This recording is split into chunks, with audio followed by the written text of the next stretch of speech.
Pakistan every time I came here to play. 6 মাস মাঠের বাইরে, ক্যারিয়ারের নানা ধাক্কা, অবসর ভাবনার মধ্যেই আবারও প্রতিযোগিতামূলক ক্রিকেটে ফিরছেন সাকিব আল হাসান।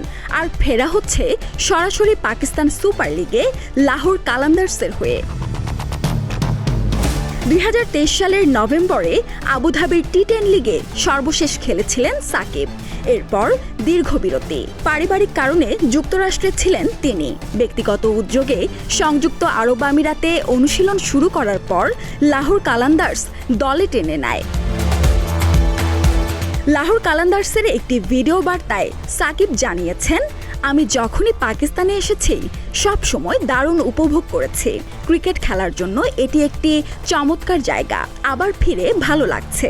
লাহোর কালান্দার্সের অনুশীলন শেষে সাকিব বলেন, আমি কয়েক ওভার বল করেছি ছন্দ ফিরে পেতে। ব্যাটিং, বোলিং, ফিল্ডিং সবকিছুতেই প্রস্তুতি নিয়েছি। এখন মনে হচ্ছে আমি পুরোপুরি তৈরি। বাংলাদেশের হয়ে সর্বশেষ ম্যাচ খেলেছেন 2024 সালের অক্টোবরে ভারতের কানপুরে।